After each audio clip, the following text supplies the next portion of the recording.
Welcome to Paper Crafters Library. In this video I'm going to show you how to create this ribbon and buttons for you greeting card featuring Mayart's solid plaid ribbons in pink and yellow. So let's get started. You're going to need a 4 1/4 by 11 inch piece of pretty in pink cardstock. I've gone ahead and scored it down the center at 5 1/2, and I'm going to fold and crease my score line with my bone folder, creating a 4 1/4 by 5 1/2 inch card base. Once you have your card base, you're going to set this aside for a moment, and you're going to need a piece of white cardstock that measures 3 7/8 by 5 1/8. You're going to stamp your greeting in the bottom right hand corner, and I'm stamping this for you that I found in Papertrey's Wonderful Words Editions stamp set, and I'm going to stamp that using some basic black craft ink. And because I'm going to be embossing that, I want to make sure that I run my embossing buddy over my cardstock to de-static my cardstock before I emboss any part of it. So that just helps to minimize the amount of little pieces that tend to stick to my cardstock. So I'm going to ink up my greeting, and I'm just going to stamp this in my bottom right hand corner.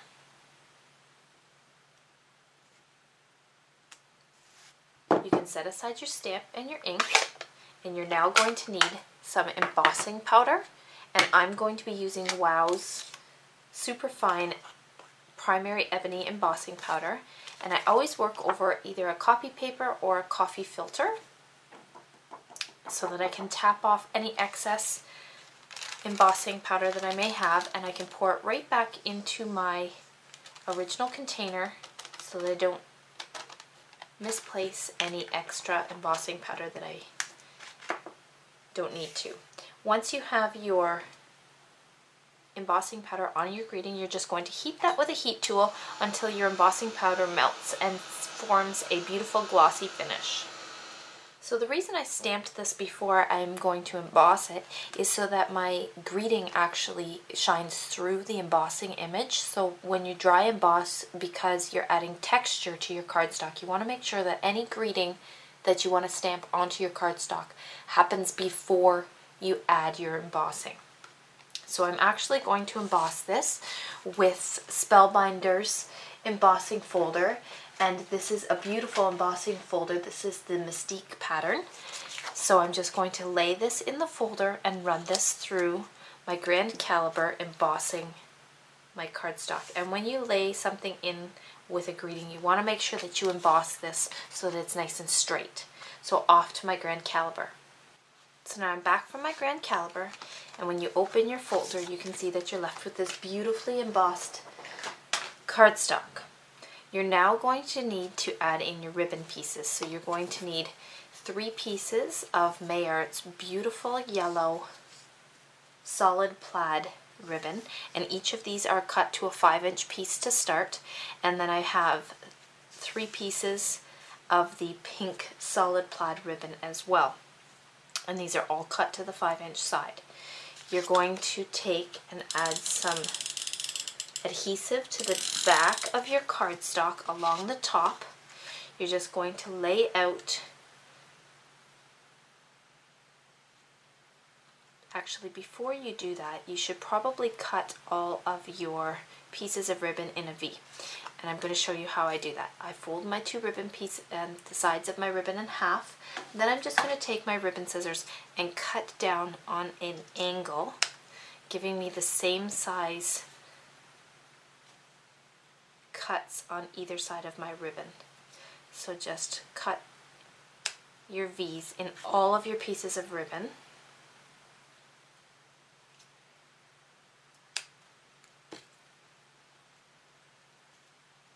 And once you have your ribbon cut, then we're going to add that onto our adhesive that we've already stuck down there.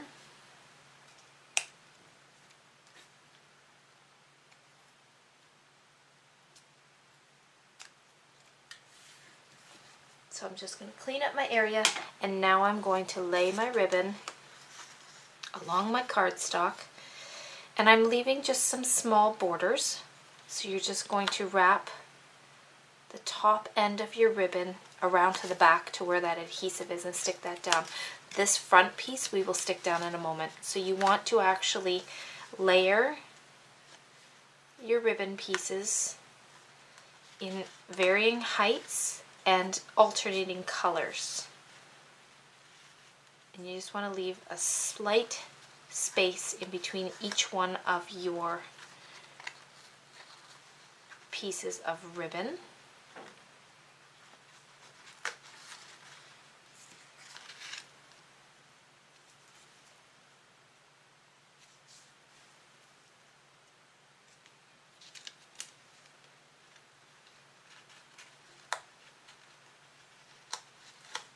So if you pull those all forward, you can see that you're left with this beautiful embellishment of all these beautiful pieces of varying lengths of ribbon. So we're actually going to stick those down with a small touch of Fabri-Tac.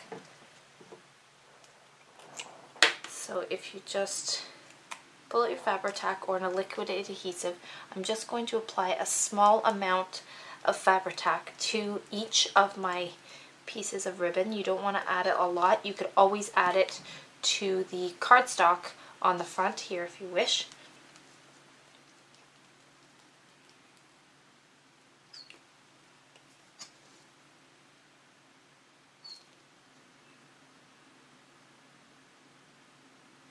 So just apply a small amount, pulling that taut, sticking that down to the front of the card. You're going to repeat that process with all of your pieces of ribbon.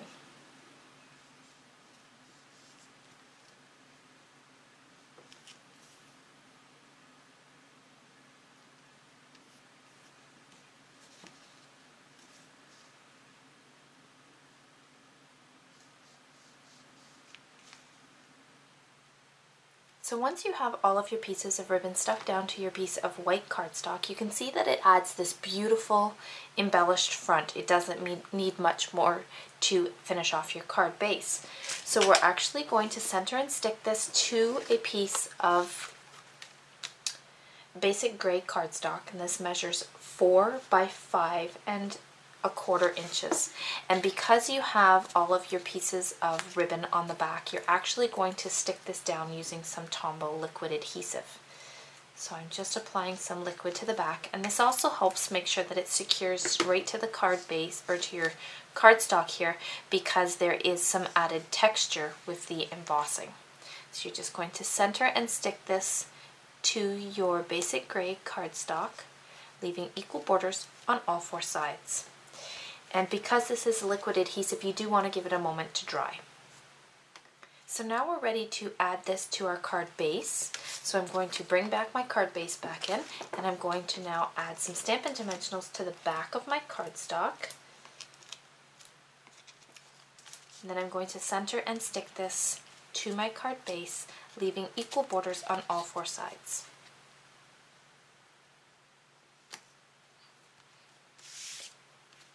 And to me, my ribbon from May Arts actually stands on its own, and it just needs a little bit of help to finish off my card. So I've got some buttons here, these button collections here in the colors of the ribbon, some pink ones as well as some yellow ones. And Stampin' Up! Also has some coordinating buttons, so I'm just going to pull out some buttons that can embellish the front of my card. So I'm actually going to stick pink buttons to my yellow ribbon and yellow buttons to my pink ribbon. So just find some coordinating buttons that work well with your layout. And once you have chosen your buttons, then you're going to actually thread some small pieces of white baker's twine through each of the buttons, tying it into a knot at the front.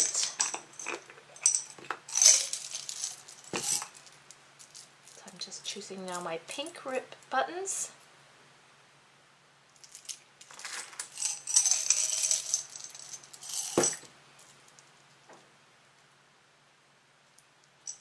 And once you've chosen all of your buttons, then like I said, I just took and threaded through some small pieces of white baker's twine.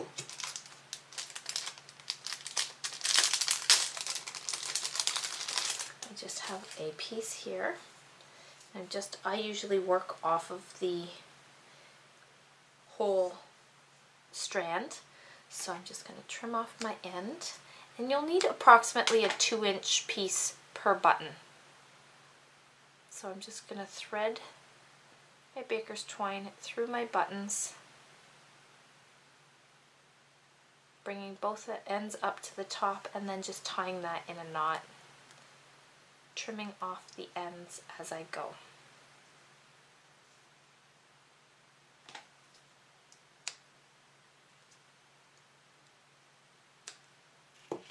So you're going to repeat this with all of your buttons. So now you're ready to add each of your buttons. You could use some Tombow if you wish, but I'm going to use some hot glue. So I'm just laying each of my buttons out so that I can see the placement of each of them. And once I'm happy with them, then I'm just going to add a small dot of hot glue to the back of the button and stick that down to the top portion, keeping my buttons in a straight line across the top of my ribbon pieces.